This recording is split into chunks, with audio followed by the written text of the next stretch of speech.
Sir வணக்கம் sir. Sir Bilkis Banu வழக்கில் 11 பேர் விடுதலை செஞ்ச தீர்ப்பை ரத்து பண்ணி இப்போது தீர்ப்பு வந்திருக்கு. இதை பற்றி என்ன நினைக்கிறீங்க? ஆக்சுவலாக என்ன தான் பிரச்சனை நடந்துச்சு, எதனால் விடுதலை பண்ணாங்க, இப்போது யார் சொல்லி அந்த விடுதலையை ரத்து பண்ணாங்க, கொஞ்சம் வியூவர்ஸ்க்கு புரிகிற மாதிரி கொஞ்சம் தெளிவாக சொல்லுங்கள் சார். நன்றி. அன்பார்ந்த நேயர்களுக்கு, 2002 மார்ச் மாதம் குஜராத்தில் ஒரு மிகப்பெரிய கலவரம் ஏற்பட்டுச்சு. அந்த கலவரத்தில் பாதிக்கப்பட்ட நூற்றுக்கணக்கான இஸ்லாமியர்கள் கொல்லப்பட்டாங்க. அவங்களுடைய சொத்துக்கள்லாம் சூறையாடப்பட்டுச்சு. மிக கடுமையான கொடுமையான அந்த சம்பவத்தில் பலருடைய குடும்பங்கள் அனாதைகளாச்சு. அப்படி பாதிக்கப்பட்ட ஒரு பெண்ணு தான் பில்கிஸ் பானுங்கிற ஒரு இஸ்லாமிய பெண்ணு. நூற்றுக்கணக்கான குடும்பங்கள் பாதிக்கப்பட்டதில் உதாரணத்துக்கு இந்த பெண்ணுடைய ஒரு சம்பவத்தை சொன்னால், குஜராத்தில் அந்த பாஜக நடத்திய அந்த கலவரம் எவ்வளோ பெரிய கொடுமையானது கொடூரமானதுன்னு உங்களுக்கு தெரியும். அந்த ஆர்எஸ்எஸ் சங்கிகளும் பாஜகவும் சேர்ந்து நடத்திய அந்த கொடூர தாக்குதலில் பாதிக்கப்பட்ட பில்கிஸ் பானு குடும்பத்தில் 7 பேர்களை பில்கிஸ் பான் கண்ணு முன்னாலேயே கொலை பண்ணாங்க இந்த கொலைவெறி கூட்டம். அது மட்டும் இல்லாமல் பில்கிஸ் பானுடைய 3 வயது குழந்தைய, அந்த குழந்தைய தூக்கி 2 காலையும் இப்படி பிடிச்சிக்கிட்டு குழந்தைய செவத்தில் அடித்து சாகடித்தாங்க. அந்த பில்கிஸ் பானுவை 11 பேர் சேர்ந்த ஒரு கும்பல் கூட்டு பாலியல் வன்புணர்வு செஞ்சாங்க. இது மாதிரி செய்த அநியாயம் அந்த பெண்ணை ஒரு உச்சபட்சமான ஒரு, அதாவது உலகத்தில் வருத்தத்துடைய எல்லைக்கு கொண்டு போயிடுச்சு. அந்த பில்கிஸ் பானு இதுக்கு நீதி வேணும் அப்படிங்கிறதுக்கு போராடுறதுக்கு அது நீதிமன்றத்தை நாடிச்சு. அப்படி நாடியதால் தான் அந்த குடும்பத்தில் என்ன நடந்துச்சுங்கிறது உலகத்துக்கு தெரிய வந்துச்சு. இதுபோல் நூற்றுக்கணக்கான குடும்பங்களை இந்த ஆர்எஸ்எஸ் பாஜக கும்பல் 2002 குஜராத்தில் அடித்து நொறுக்கி கொலை செய்து வன்புணர்வு செய்து சொத்துக்களை நாசமாக்கின அந்த கலவர செய்தி எல்லாருக்குமே தெரியும். இந்த பில்கிஸ் பானு தொடர்ந்த வழக்கில் இந்த 11 பேரும் குற்றவாளிகள்னு நிரூபிக்கப்பட்டு இவர்கள் சிறையில் அடைக்கப்பட்டாங்க. அப்போ சிறையில் அடைக்கப்பட்ட அந்த 11 பேர் என்ன பண்ணுறாங்க, திருப்பி கடந்த வருடம் 2003 ஆகஸ்ட் 15 அவங்கள குஜராத்துடைய மாநில அரசு தன்னுடைய உரிமையின் பேரில் அவங்கள விடுதலை செய்யுது. காரணம் அவங்க 14 வருஷங்கள் சிறையில் இருந்துட்டாங்க, இவங்க இவ்வளோ பெரிய தப்பு செஞ்சுருக்க மாட்டாங்க அப்படின்னு சொன்னதோடு மட்டும் இல்லாமல், குறிப்பாக அவங்க வாதம் வச்சது என்னென்னா, இந்த 11 குற்றவாளிகள் பிராமண வகுப்பை சார்ந்தவங்க, பிராமணர்கள்லாம் அவ்வளோ பெரிய தவறு செய்ய மாட்டாங்க அப்படிங்கிற மாதிரி ஒரு புனிதமான ஆளுகை இவங்க, எப்படியோ இந்த வழக்கில் மாட்டிக்கிட்டாங்க அப்படிங்கிற மாதிரி ஒரு தவறான ஒரு மோசடியான கருத்துக்களை உச்சநீதிமன்றத்தில் ஆதாரமாக எடுத்து வச்சு, அந்த அடிப்படையில் என்ன பண்ணிட்டாங்க, இவங்க அந்த மாநில அரசு தன்னுடைய உரிமையை அவங்க பயன்படுத்தி இந்த 11 குற்றவாளிகளையும் விடுதலை செய்கிறாங்க. இந்த 11 குற்றவாளிகளையும் சிறையிலேருந்து வெளியில் வர்றப்ப இவங்களை வரவேற்கிறதுக்கு இந்த ஆர்எஸ்எஸ் பாஜக நிர்வாகிகள் போய் சிறை வாசலில் நின்று அந்த 11 பேரையும் ஏதோ ஒரு இந்திய சுதந்திர போராட்டத்துக்கு போராடி ஜெயிலுக்கு போனவங்களை வரவேற்கிற மாதிரி, இல்லை ஒரு நாட்டுக்காக தியாகம் பண்ணிட்டு ஜெயிலுக்கு போனவங்களை வரவேற்கிற மாதிரி வரவேற்று அவங்களுக்கு இனிப்பு கொடுத்து அவங்களுக்கு குங்கும திலகமிட்டு தடவை வரவேற்ற காட்சி இந்தியாவில் இருக்கிற நடுநிலையாளர்களுடைய ஆண் பெண் அத்தனை பேரையும் கண்கலங்க வச்சிருச்சு. இவ்வளோ பெரிய கொடூர குற்றவாளிகள் விடுதலை செஞ்சதே தப்பு.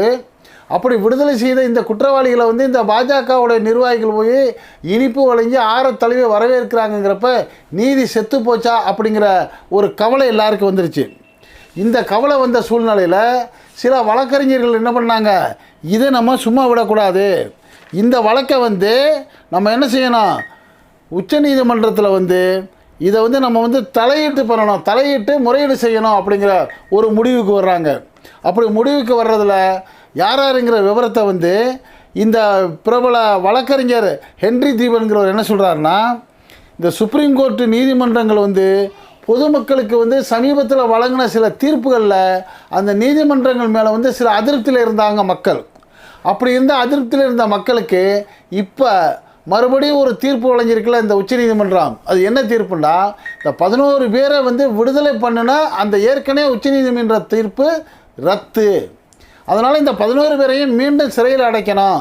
அவங்க 15 நாட்களுக்குள்ளே வந்து என்ன பண்ணணும், அவங்க வந்து சரணடையணுங்கிற ஒரு தீர்ப்பை கொடுத்த உடனே இது 2024 ஜனவரி மாதத்தில் வந்த இந்த தீர்ப்பு நீதி சாகலை, உயிரோடு இருக்குது, இன்றைக்கும் ஒரு நாளைக்கு நீதி வென்று தான் தீருங்கிற ஒரு மன நிம்மதியை நாட்டு மக்களுக்கு கொடுத்துருக்குன்னு சொல்லி இந்த ஹென்றி தீபன் போன்ற பலரும் சொல்லிட்டு என்ன சொல்கிறாங்க, இதற்கெல்லாம் முக்கிய காரணம் வந்து இந்த வழக்கில் வந்து இந்த பில்கிஸ் பானு இந்த உச்சநீதிமன்றத்துக்கு அப்பீல் போகிறதுக்கு முன்னாடியே தாங்களாகவே முன் வந்து national federation of India woman அமைப்புடைய ஆணிராஜா அவங்க தலைமையில் உள்ள குழுவும், சிபிஎம் கட்சியுடைய தலைமையில் வந்து சுகாசினி அவர்களும், டிஎம்சி கட்சி எம்பி மோத்தா அவர்களும், ஐபிஎஸ் அதிகாரி நீரன் ஜடா ஆகியோர்லாம் என்ன பண்ணுறாங்க, அவங்க வந்து தாமாக முன் வந்து என்ன பண்ணுறாங்க, வழக்கு தொடர ஆரம்பிச்சிட்டாங்க.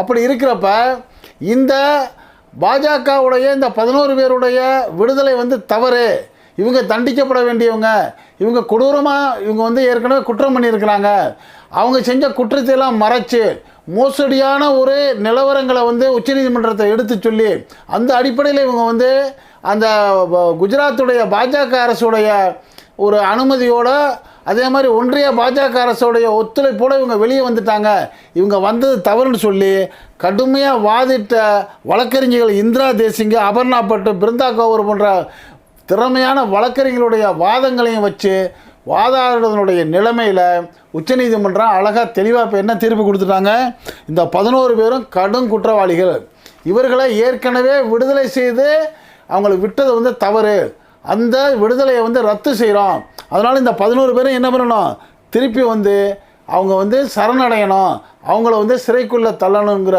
ஒரு தீர்ப்பை வந்து இந்த உச்சநீதிமன்றம் வழங்கியிருக்கிறது. பில்கிஸ் பானு தொடர்ந்து போராடிய போராட்டத்துக்கு கிடைச்ச வெற்றின்னு சொல்லி இன்னைக்கு இந்தியாவில் உள்ள நடுநிலையாளர்கள்லாம் வந்து பாராட்டி பேசுகிறாங்க. இப்படி பேசுகிறதுக்கு யார் யார் எப்படி சொல்கிறாங்கன்னா, குற்றவாளிகளுக்கு அடைக்கலம் தர்றதை பாஜக தொடர்ந்து குற்றவாளிகளுக்கு அடைக்கலம் தர்றதுங்கிறத அம்பலப்படுத்திய தீர்ப்பு இதுன்னு சொல்லி ராகுல் காந்தி சொல்லியிருக்கிறாரு. உச்சநீதிமன்ற தீர்ப்பு வலுவானது, துணிச்சலானதுன்னு சொல்லி மம்தா பானர்ஜி சொல்லியிருக்காங்க. பில்கிஸ் பானு வழக்கில் பாஜகவுடைய இந்த சிறுபான்மை மக்களுக்கு எதிரான ஒரு நடவடிக்கையுடைய முகத்திரை வந்து நீங்கியிருக்குன்னு சொல்லி பிரியங்கா காந்தி சொல்லியிருக்காங்க. 20 ஆண்டுகளுக்கு பிறகு பில்கிஸ் பானுக்கு கிடைத்த நீதி மிக சிறந்ததுன்னு சொல்லி அவர் சீதாராம் யெச்சூரி சொல்லியிருக்காரு. இப்படி சொல்லிட்டு பல அரசியல் தலைவர்கள் என்ன சொல்கிறாங்கன்னா, மதச்சார்பற்ற இந்திய நாட்டில் இந்த பாஜக அரசு இஸ்லாமியர்களையும் கிறிஸ்தவர்களையும் அதுபோல் வந்து மலைவாழ் மக்கள், பழங்குடியின மக்கள், பட்டியலின மக்களையும் கொடுமைப்படுத்துகிற நிகழ்வுகள் தொடர்ந்து நடந்துக்கிட்டு இருக்குது. குறிப்பாக இஸ்லாமியர்களும் கிறிஸ்தவர்களும் அதிகமாக பாதிக்கப்படுறாங்க. இஸ்லாமியர்களை பாதிக்கக்கூடிய வகையில் பல சட்டங்களை வந்து இது கொண்டு வருது. அதில் ஒன்று தான் சிஏஏ சட்டம். இந்த சிஏஏ சட்டத்தை வந்து பாஸ் பண்ணது மூலியமாக இஸ்லாமியர்களை வந்து இரண்டாந்தர குடிமக்களை ஆக்குறதுக்கான முயற்சியை வந்து இந்த பாஜக அரசு செய்யுது. அப்படி செய்யக்கூடிய நிலையில் இந்த சிஏஏ தோல்வியடைகிற மாதிரி இருந்த சூழ்நிலையில் அந்த மாநிலங்களவையில் இருந்த அதிமுக 11 ஓட்டு ஆதரவு கொடுத்து முஸ்லீம்களுக்கு எதிராக இந்த சிஏஏ பாஸ் பண்ணியிருக்கு. அந்த அதிமுக ஆதரவோட இந்த பாஜகவை சேர்ந்து இஸ்லாமியர்களுக்கு எதிராக இந்த சிஏஏ சட்டத்தை கொண்டு வந்திருக்குன்னு சொல்லி பல அரசியல் நோக்கர்களும் சொல்கிறதோட, அதே போல் முத்தலாக்கு சட்டம்னு சொல்லி குரானில் சொல்லப்படாத சில விஷயங்களை எடுத்துக்கிட்டு ஏதோ இஸ்லாமிய பெண்களுக்கு உதவி செய்கிறது மாதிரி ஒரு வழக்கை போட்டு முத்தலாக் சட்டம்னு சொல்லி அந்த இஸ்லாமிய ஆண்களை வந்து சிறைக்கு தள்ளக்கூடிய வகையில் சட்ட திருத்தம் கொண்டு வந்ததும் இந்த பாஜக அரசு. அது மட்டும் இல்லாமல் காஷ்மீரில் இந்த 370 நீக்கினது. இப்படி மட்டும் இல்லாமல் இப்போ சமீபத்தில் வந்து அந்த மணிப்பூரில் நடந்த கலவரம், சொல்லணும்னா கலவரம், அங்கே இருந்த கிறிஸ்தவ தேவாலயங்களை இடித்தாங்க, ஆயிரக்கணக்கான மக்கள் உள் மாநிலத்திலே அகதிகளானாங்க. இதை விட கொடுமை, ஒரு பெண்ணை நிர்வாணமாக்கி ஊர்வலமாக அழைத்து சென்றாங்க. இப்படி பெண்களுக்கு வந்து கடுமையான துரோகம் செய்த ஒரு அமைப்பாக இந்த பாஜக அமைப்பு இருக்குன்னு சொல்லி பல அரசியல் தலைவர்களும் சொன்னதோட, இந்த பாஜகவுக்கு இஸ்லாமிய மக்கள் மேலும் கிறிஸ்தவ மக்கள் மேலும் எந்த அளவுக்கு அவங்களுக்கு வந்து ஒரு எதிர்ப்பை காட்டுறாங்கன்னு சொன்னால், சமீபத்தில் நடந்த 5 மாநில தேர்தல்களில் இந்த பாஜக தலைவர்கள் வந்து மேடைகளில் பேசும்பொழுது என்ன சொன்னாங்க, சில மாநிலங்களில் கொடுக்கப்பட்டிருக்கிற இஸ்லாமியர்களுக்கான ஒதுக்கீட்டை நாங்கள் ஆட்சிக்கு வந்தால் ரத்து செய்வோம்னு பகிரங்கமாக பேசக்கூடிய அளவுக்கு இஸ்லாமிய எதிர்ப்பு பிரச்சாரங்களை இவங்க பண்ணாங்க. இப்படி சிறுபான்மை மக்களுக்கு எதிராக இந்த அரசியல் செய்யக்கூடிய இந்த பாஜகவுக்கு சரியான சவுக்கடி கொடுக்குற மாதிரி இந்த உச்சநீதிமன்றம் இந்த தீர்ப்பை வழங்கியிருக்குன்னு சொல்லி நடுநிலையாளர்களும் அரசியல் நோக்கர்களும் பேசிக்கிறாங்க. காரணம் சமீபத்தில் வந்த பல நீதிமன்ற தீர்ப்புகள் மக்களுக்கு நீதிமன்றத்தின் மேலே இருந்த நம்பிக்கையை கொஞ்சம் சன்னஞ்சனமாக குறைக்கிற மாதிரி சூழ்நிலை இருந்தப்போ பலரும் கவலையில் இருந்தாங்க. ஆனால் அந்த கவலையெல்லாம் போக்குற வகையில் இந்த உச்சநீதிமன்றம் இந்த 11 குற்றவாளிகளுக்கும் அவர்களுக்கு வழங்கப்பட்ட அந்த விடுதலையை ரத்து செய்து மறுபடியும் அவங்கள உள்ள தள்ளணுங்கிற அந்த தீர்ப்பு ஒரு மன நிம்மதியை கொடுத்துருக்கு. நீதி சாகலை, நிலை பெற்றிருக்குங்கிற கருத்தை பலரும் பகிர்றாங்க. இந்த போராட்டத்தில் தொடர்ந்து போராடி வெற்றி பெற்ற இந்த பில்கிஸ் பானு உண்மையிலேயே இது போன்ற நிகழ்வுகள் நடந்து நம்ம வழக்குக்கு போகாமல் மௌனமாக இருக்கிறதுனால குற்றம் செய்கிறவங்க பெருகி செஞ்சுக்கிட்டே இருப்பாங்க. பில்கிஸ் பானு போன்ற வீரமங்கைகள் இவ்வளவு கஷ்டத்தையும் தாங்கிக்கிட்டு தனக்கு நீதி கிடைக்கணும்னு போராடிய அந்த பெண்ணை பலரும் இப்போ பாராட்ட ஆரம்பிச்சிருக்காங்க. இது பற்றிய உங்களுடைய கருத்துக்களையும் நீங்கள் இந்த கமெண்ட் பாக்ஸில் கமெண்ட்ஸ் பண்ணுங்கள்.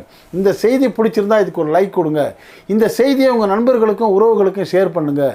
இது போன்ற அரசியல் செய்திகள் எந்த பக்கமும் சார்பு இல்லாமல் நடுநிலையாக உள்ளது உள்ளபடி உடனுக்குடன் உங்களுக்கு சேர இதுவரை நம்ம சேனலுக்கு சப்ஸ்கிரைப் பண்ணாதவங்க சப்ஸ்கிரைப் பண்ணுங்கள்.